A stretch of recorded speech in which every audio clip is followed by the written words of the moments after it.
Welcome to the Real Estate Pros Show, where we interview real estate investing professionals from coast to coast, as well as the service providers that serve the real estate investing industry. Our goal is simple: share what's working now to help you improve and scale your business to the next level and meet the pros that can help you get there. Real Estate Pros is powered by Investor Fuel, America's leader in helping real estate investors and professionals build the business you need to live the life you've always dreamed of. Let's start today's show. Property insurance for real estate investors doesn't have to be difficult, but it does need to be there to protect you when you need it. MyInvestorInsurance.com not only provides insurance at 15 to 30% cheaper than traditional agencies, it's built specifically for real estate investors like you. You can set up an account in about 2 minutes, get quotes on properties, turn on and turn off insurance for your fix and flip or rental properties in around 2 minutes without having to talk to anyone directly, all through our portal. There's no better way or faster way to make sure you've got the coverage you need to protect you, and no more lengthy policies either. Once you're set up, you're billed monthly and prorated by the day for however long your policy is active. It's powered by MSI, the third largest independent MGA, with 1.5 million customers and more than $1 billion in cumulative premiums written. Get set up today in about 2 minutes at myinvestorinsurance.com/fuel. All right, guys, welcome back to the show. I'm your host, Brett McCollum. I'm here today with Mundo Sanchez. Today, we're going to be talking about how he's going to do $45,000 in 45 days. But before we do, guys, at Investor Fuel, we help real estate investors, service providers, and real estate entrepreneurs to 5X their businesses to allow them to build the businesses they've always wanted and live the lives they've always dreamed of. Without further ado, Mundo, how are you? Doing great. Thank you for having me on the show. Really appreciate it. Happy to be here. Man, I'm excited to have you, man. This is really good. Got to catch up a little bit before the show, get to know you a little. Definitely excited to go on this journey with you today. But let's do a favor to everybody listening. Back up a little bit, rewind. Who is Mundo Sanchez? Yeah, no, of course. Yeah, so I'm originally from San Antonio, Texas. I grew up playing baseball my whole life. My dad was raising me to be a professional athlete. And, there's some really great lessons that I've learned along the way in that journey. And then there's some things that probably didn't go the most ideal, what I would consider the most ideal childhood. Yeah. And that really shaped exactly who I am. And I was raised to be able to handle an extreme amount of pressure and an extreme amount of adversity. And I am super thankful for that. Just one example that comes to mind, thinking back on childhood is when I was 15 years old, I got a speeding ticket going 27 in a 20, which who gives a speeding ticket going 7 miles, 27 miles an hour? Yeah. It was in a school zone, and my dad, as a punishment, took away my car, which is a pretty reasonable punishment, obviously. And he said I had to pay back the ticket. I think the ticket was like $250 because it was in a school zone. And at the time, this is back in high school. So that cost a lot of money, right? I didn't have a job because I was 15 years old and all my focus was on playing baseball. And pretty reasonable consequence, take away your car, you need to, pay for this ticket, go get a job. I think the thing that was not ordinary is he said, you need to go get a job, leave the house right now, don't come back until you get a job. Start walking on foot now. Wow. And I knew the consequence of me coming back home without a job was not going to end well for me. Sure. And so that was one of the first times that I kind of started to develop this point of no return mindset where I have a goal that needs to be achieved. Right? The goal is to get a job. I have no other outcome but to achieve that goal. I don't have another option because if I come home, it's not going to be pretty, right? Without a job. Yeah. And so just little things over my life that have kind of developed, and I'll kind of talk about in a little bit how that feeds into how I incorporate that type of. Stop living on an island and join the #1 mastermind in America for professional real estate investors. Investor Fuel is a community of hundreds of the nation's top investors working together to build stronger businesses and better lives. In addition to the amazing community of real estate investors acting as a board of advisors for one another, Investor Fuel members have access to 100% funding on purchase and repairs for our members only, a health insurance program, and benefits and discounts that more than pays for the membership of most of our members, meaning it's actually costing you money to not be a member of Investor Fuel. If you're looking to scale your business and build a business that allows you to live the life of your dreams, please visit investorfuel.com today and book a call with our team. Mindset and approach to the things that I work on now, when you fast forward to today, but kind of going through that, I played competitive baseball my whole life. I mentioned my dad was essentially raising me to be a professional athlete, putting me in an extreme amount of pressure constantly. And so I ended up playing Division I baseball.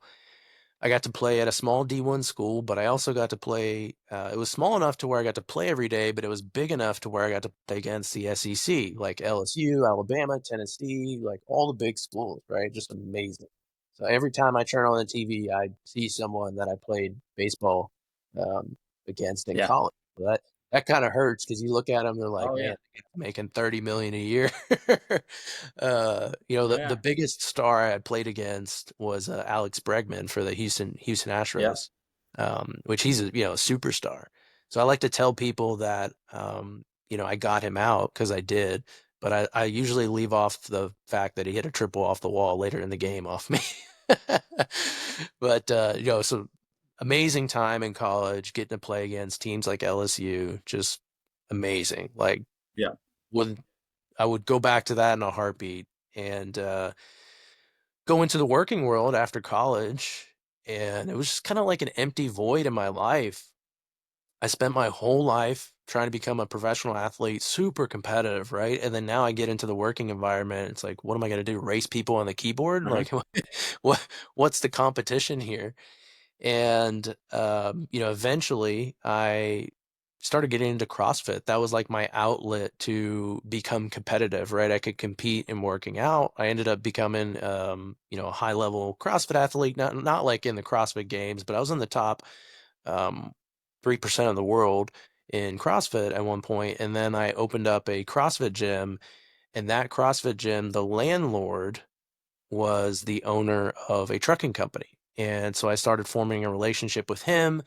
One thing led to another. I ended up leaving my corporate job and working for him, and I became the CFO of his company. And that was when I was 26 years old. So that was about 9 years ago, and I've been at the same company ever since.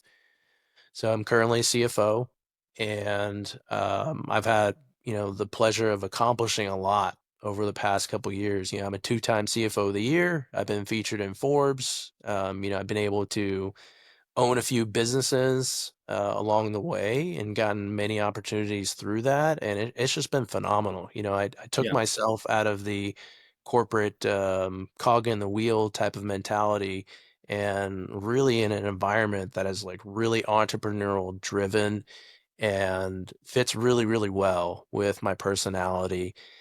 And I had dabbled in real estate over the past 9, 10 years or so, but it wasn't until like about 2 years ago when I joined this investment community called Sub 2 with Pace Morby. And that just changed everything for me in terms of investing in real estate and opened my eyes to the world of creative finance because in my day job as a CFO, I'm used to dealing with traditional banks. Yeah. And I understand how hard it is. And I have a lot of great insight because it's what I do for a living, right? And knowing what banks require from a lending perspective, what it takes to get a loan, what it takes to qualify, what your financials need to look like. And when I joined Sub 2 and saw that you could buy real estate without even involving banks through creative finance, whether that be subject to or seller finance or a whole lot of other options, right? I was just blown away. I was like, man, I want to do this. I don't want to deal with the banks because I already know what a headache that is.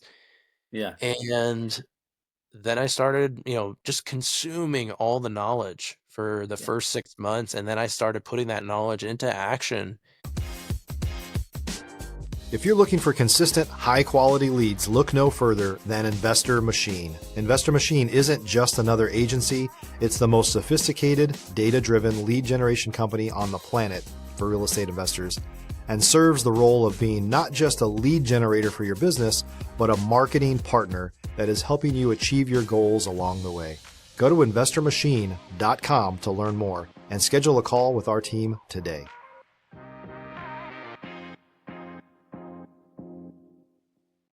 And got my first creative deal and started buying more and more and more, and now I'm to the point, 2 years later, I'm buying about 2 properties a month currently. Wow. Good So for I have you. over 200 doors in my portfolio, and I mean, it's just been life changing. um it's I can't thank that community enough. Just the culture in that community really just fosters that environment that I was missing, going back to my baseball days. And it Yeah. really does feel like you have this camaraderie in a real community, and it was something that I've been missing for a long time. So I mean, it's Yeah. it's been amazing. Wow. No, man, let's. I want to back up a little bit because I'm a little mad at you, Mundo, that you didn't talk to me about baseball pre-show. And now guess what, everybody? This is going to turn into a baseball podcast. No, I'm kidding. It won't entirely, but some of it will. So I too played baseball through college. Oh, Uh, nice. yeah. Do I get the hot? Yeah. You're putting through the pressure cooker your whole life. You're being raised to become a professional athlete. Because in my upbringing, we were very, very poor. So when it was discovered that holy crap, Brett might get us out of this because I'm lefty throwing 90. Brett might get us out of it. Wow. Hmm. So what do you think the mode was in our family? And it didn't really hit that. I mean, I was always, it is in Little League, you're always the best kid. I was not always the best kid on our team because I was the littlest on our team until I wasn't, right?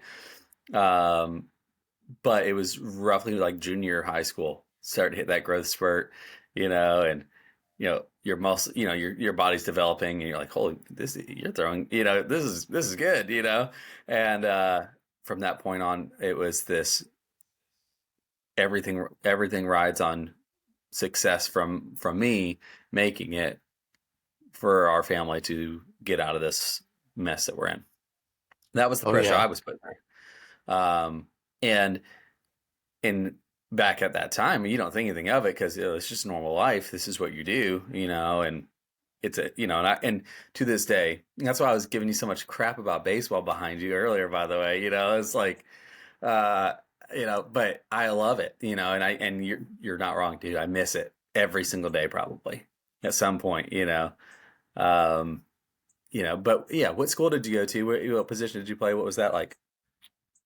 Yeah, so I actually went to junior college out of high school. I Yeah. went to um, it was called Clarendon College. It was like in the middle of nowhere in the panhandle of Yeah. Texas, probably about an hour south of Amarillo. And we were actually top 10 junior college in the country during the time JUCO's that no I, joke. People don't get it. JUCO is no yeah, joke, Brett. JUCO, honestly, JUCO, it's not sexy. Like it doesn't get all the hype like Division One, but the JUCO competition, I mean, Stupid. was Yeah, people don't get it. No, they don't unreal get it. compared to Division One. I mean, the JUCO teams were harder to play against than D1. I mean, the talent was way higher in Because JUCO, which is well, people don't know this. different. D1 has a requirement, right? You have to play for 3 years before you can declare for the draft. And so the guys that were like, you know what, I just want a year to develop and then declare, you go JUCO. And how often are you Yep. seeing these guys in the JUCO world throwing 95? It's like a lot is the Yeah. answer. I mean, a It lot, and it's it's great. yeah, I mean, it's the only sport I can think of where JUCO is like top tier talent. Yeah. Usually JUCO is kind of like a bridge to like try to get to D2 or D3. And it's definitely, for the reason you just mentioned, that's definitely not the case in baseball because of the way the Yeah. rules are structured. And so when I got to D1, I was like, man, these guys aren't even like that good. Like I was used to Yeah. getting crushed in JUCO. Yeah. Yeah. Yeah. Yeah. So from What school did you there, play at? I went, what's that? What school was that at? The D1 school? If you're a new or newer real estate investor looking to launch or grow your real estate investing business, please check out Investor Fuel Club. It's a coaching community, but unlike anything you've ever seen before.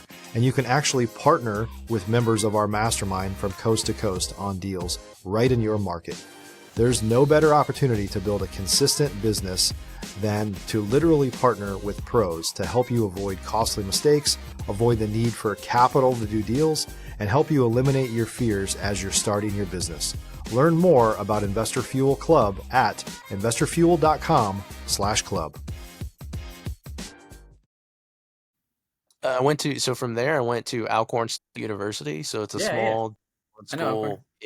school okay, in Mississippi. Yeah, Donovan. Yeah.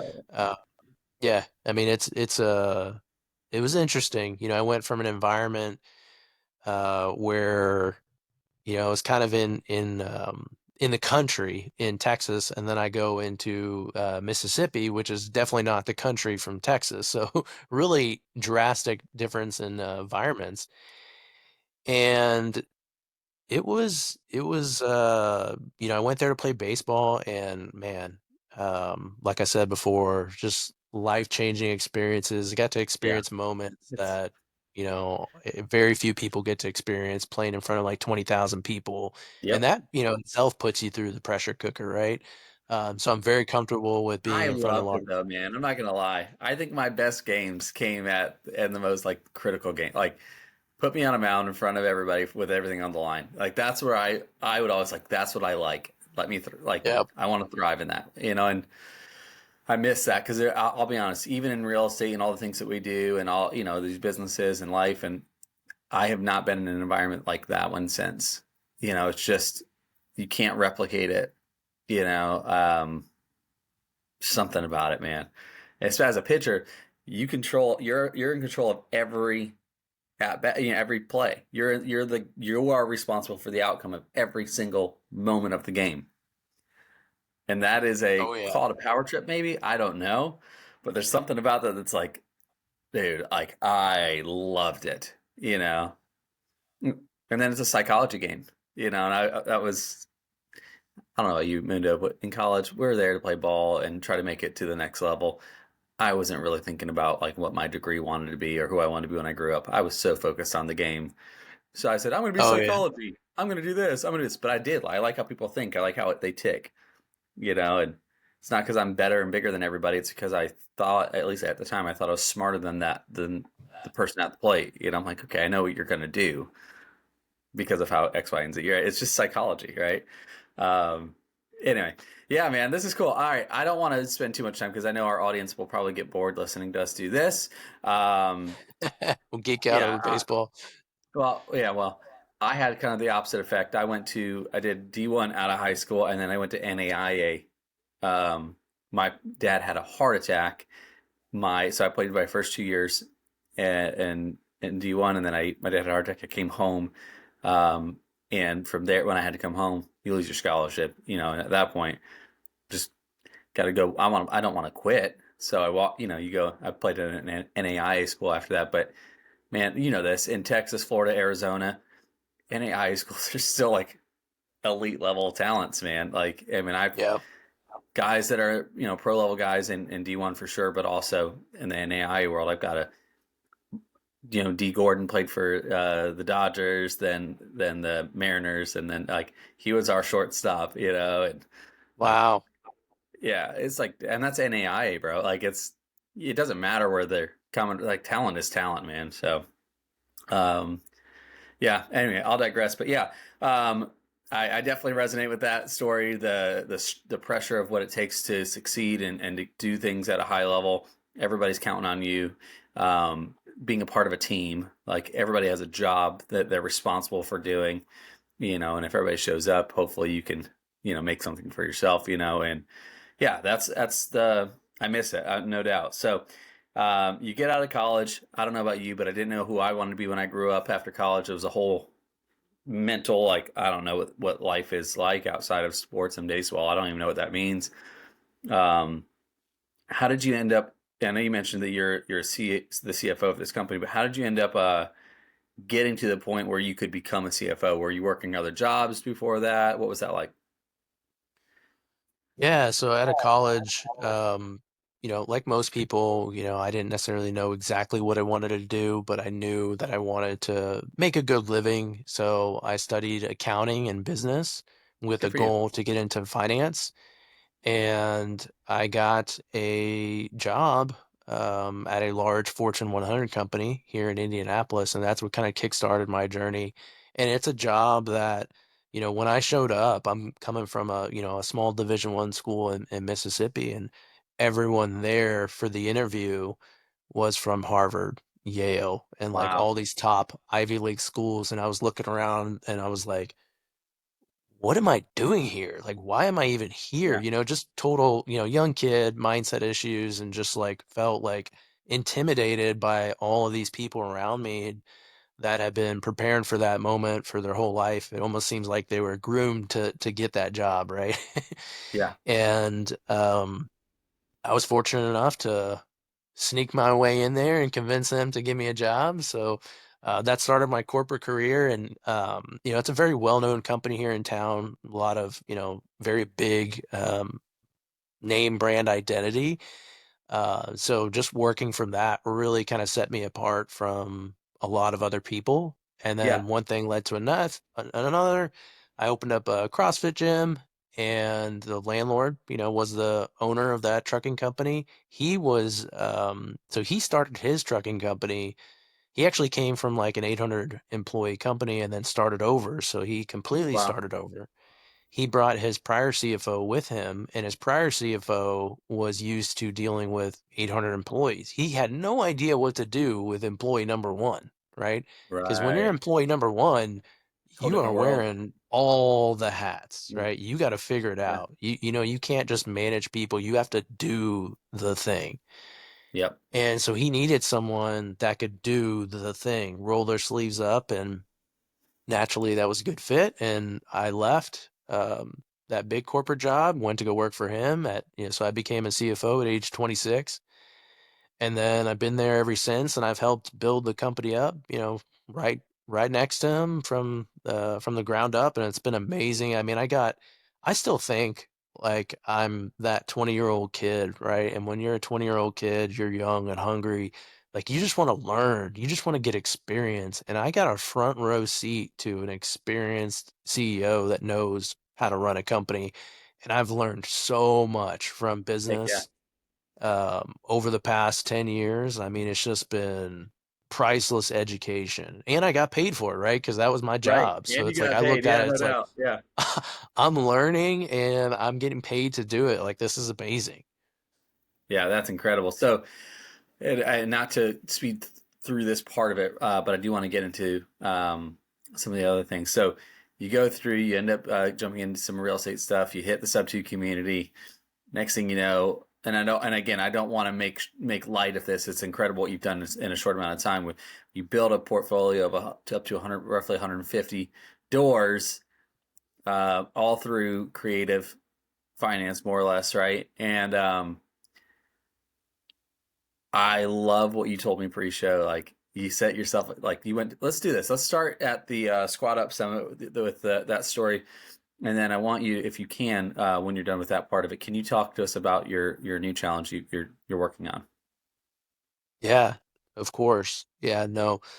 Um, a lot of people need motivation to like get started, right? And I really want to make an impact. And, my mission is to help 2 million people become business owners and create a life that they're proud of, both Yeah, from a financial perspective and then also time freedom. I don't think people want to work till they're 70, retire, and have 5 years left to live, right? And so I'm on a mission to help people create a different kind of life for themselves. And part of doing that is by taking action. And so I've started these challenges where I document the whole thing. I film it all on my YouTube channel and I show everyone step by step what I'm doing behind the scenes, the mindset, the decision making of what I'm doing to accomplish these goals. So I'll pick a goal that is hard to achieve or something that I have to risk. And I use this, what I call a point of no return framework, where I have no other option but to succeed. Yep. And so the first challenge I did was I booked a one-way ticket to Squad Up Summit, which is a real estate conference in Dallas a couple months ago. And so I book a one-way ticket and I can't get home as part of my challenge unless I close a deal while I'm at Squad Up Summit. So the intention behind that is like I have a wife and two kids at home. Yeah. I'm putting it all on the line, right? Like I have no way to get home. And the cool part about that was I started it 30 days before the actual Squad Up Summit. So I had to close deals to create a budget that would allow me to even show up to Squad Up Summit. So I had to fund my way there and to buy my one-way Yeah. ticket to create enough of a surplus of funds that I have, to pay for my travel, for my hotel, my food, right? So I was limited in funds to what I could actually use at Squad Up Summit. So if I didn't create enough money on the front end, I wouldn't have money to get there, right? And then once I got there, I had to find my way back home, by earning it through Right. closing on some sort of real estate deal. And the benefit behind that is it pushed me out of my comfort zone. And I knew it was going to do that. That's why I did it. I knew if I just went to the conference and just networked with people there, I would, maybe have 5, maybe 10 good conversations. When I change my mindset and I have a challenge presented in front of me where my livelihood is on the line and I can't get back home unless I take massive action to accomplish this goal, that changes things, right? And it goes from, 5 to 10 quality conversations to 150 quality of conversations. And think about how much value I got out of those 150 conversations that I Yeah. would have never had I just been there as an attendee, just showing up and having a good time, right?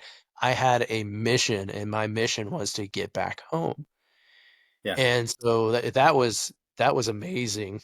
It did exactly what I intended to do. I mean, public speaking used to be a huge fear of mine, just like a lot of people probably have as a fear. And I actually created a sign while I was there, and I was standing in front of the entrance, like waving. It's actually, I'll show it to you. Actually, I created this sign. You can't see the full sign. And I was waving this sign around while I was at Squad Up Summit and telling people about my challenge to spark conversations. And, the prior version of myself would have been petrified to do that, right? I'm Don't looking like let an people idiot see me. Yeah. waving a sign in front Yeah. of, 3,000 people. And man, that sign worked. I had at least 50 conversations just because of that sign. I was Yeah. driving traffic and people were like, "What are you doing? This guy's a lunatic, but I need to talk to this lunatic because he is taking massive action." Right. Yeah. People are attracted to that And though, right? Because I exactly. and I believe, that whole psychology thing that we were talking about, I try to take it into everyday life now too, into my business, into, things like this. And um, reading a room of people is a lot like reading a batter at the plate, like subtle movements, little tweak, how their head's leaning, how their shoulders are. You take that into life too. And I'm a firm believer that people don't know what they're looking for half the time, especially in a networking environment. They don't know why, like they're there because I have to be in this, and they have no idea what they're really looking for. When people see you, that's marketably, you're standing out, on a call in an extreme other end of something, because it's like, I love that you said, I'm like, who's this lunatic? Like, yeah, dude, you might look like that, but people are attracted and they want something different. That's why they're there. They see different. They don't know what that means. And now they have to have a conversation because we psychologically are going, I don't know what I want, but that looks like that's something else. And everything that looks like it get like this normal with the flow and then with the grain, people tend to miss. So as soon as you go opposite against the grain, you're like, hey, I can't go home. I may as well have something around here said a sign around here says I'm homeless. We'll work for food, right? Like but people see it and they are attracted. I love that you do that. Keep going. Sorry. Yeah, no, I mean it definitely pushed myself outside my comfort zone. And I already, before that, already wanted to go outside my comfort zone. But, it's just constantly I'm on this journey to improve myself and become a better version. And if you're going to become a better version, it's going to take doing uncomfortable things, right? You have to do things that you're not currently doing to achieve a different result. If you want Yeah. to just stay the same, then keep doing exactly what you've been doing. If you're not achieving the goal that you want to achieve, it's because you're not taking enough action, right? You need to Yeah. change your behaviors in order to change your outcome. Yeah. And so that just, it gave me so much confidence, right? And so every single challenge I do, it's just giving me more and more and more confidence. And I don't know what is going to happen in the future, but I can probably assure you that at some point in time, I'm going to be hit with probably the biggest adversity I've ever been hit with. But I'm going to look back at all these challenges that I'm doing, and I'm going to look back and reflect on that and see that I did this, I did that, I did this. Surely I can figure this out, right? Yeah. And Well, so speaking of my challenges, what's the newest? yeah, What's the latest?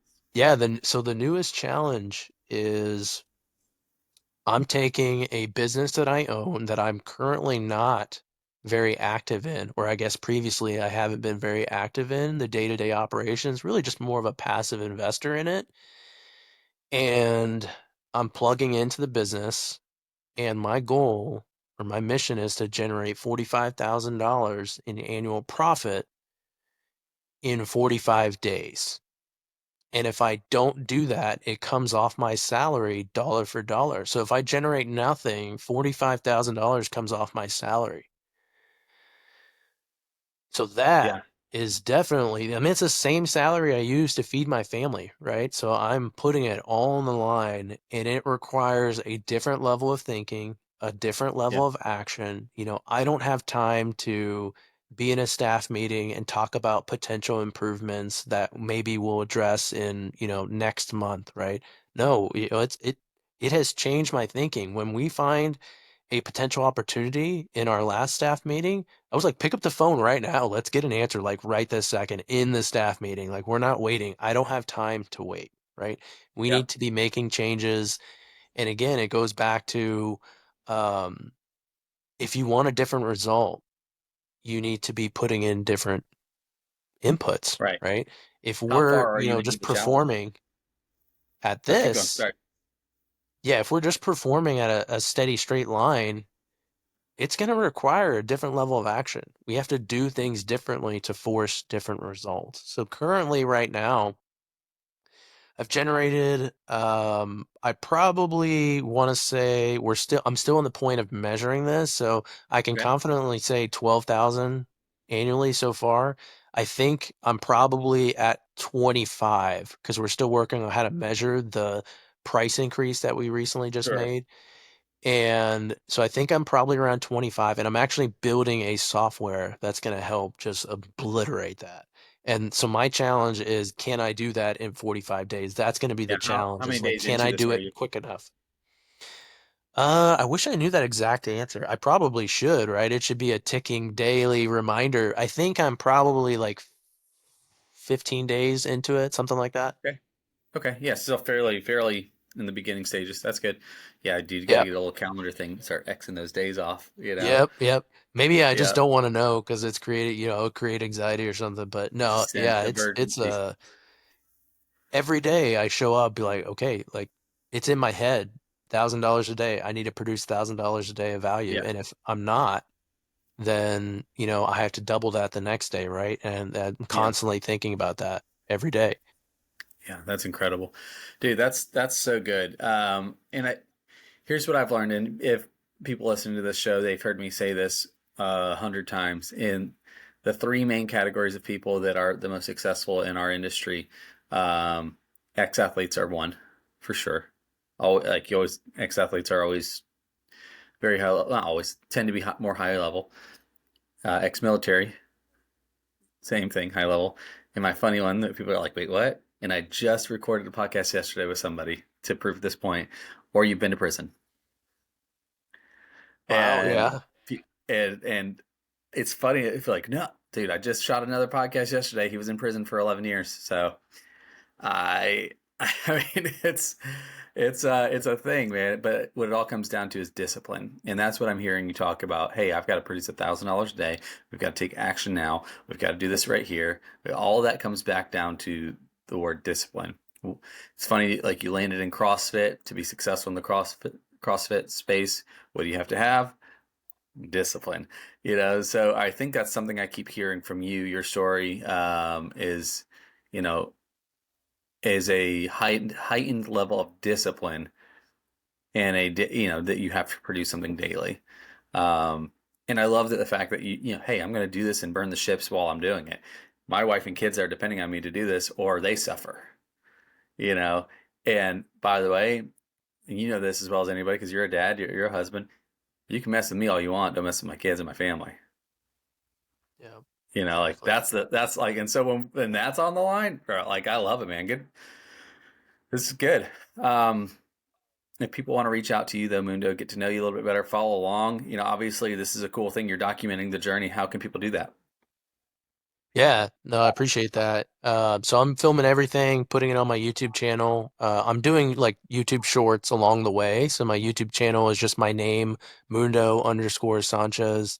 And then also on Instagram as well, it's at Mundo Sanchez. So I'm kind of providing those little snippets and stories along the way as I'm going through this journey. But then obviously it takes some time to, wrap up and edit and film and all that and then produce the episode. Yeah, for sure. All right. Yeah, we're going to make sure we get that into the show notes for everybody. And I'm going to I will personally also jump on and follow along because I promise you, I will come and troll your butt if you don't make it. And be like, you're doing it, bro. Like don't let me. Yeah. That's really cool, man. Well, if nobody else has told you this, because I know as men, we don't get told this a lot, especially us growing up the way that we both did in different ways. We don't get told this a lot, but I'm proud of you. You're doing a great thing. Keep it up. Thank you, man. Yeah. Yeah, I don't hear that very often, so I appreciate that. Yeah, we don't get told enough, man. So, and I think men, we need to hear that more. So, I love that. Yeah. So good for you, man. This is great. So, man, Mundo, thanks for being here with us, sharing more of your story, who you are, what you're doing. And I appreciate you taking the time out of your 45-day ticking clock to spend time with our audience today. Love it, man. It was a blast. I really appreciate it. Thank you for having me. Yeah. Dude, for sure. And guys, to you as well. Thank you for spending your time with us. And we will see each of you guys on the next one. Take care, everybody. Thanks for joining us for today's Real Estate Pros Show. You can learn more about the amazing benefits of the Investor Fuel Mastermind community, including surrounding yourself with hundreds of other rock stars, 100% financing for your deals, and members-only discounts from vendors you're likely already using that, as a member of Investor Fuel, will save you more than the cost of your membership. Visit investorfuel.com to learn more. If you're interested in joining us as a guest of this show, please visit investorfuel.com/pros to apply. You can also check the show notes for access to free resources, how to get access to world-class lead generation, and much more. Don't forget to subscribe so you never miss another episode. Have a great day. We'll see you on the next show.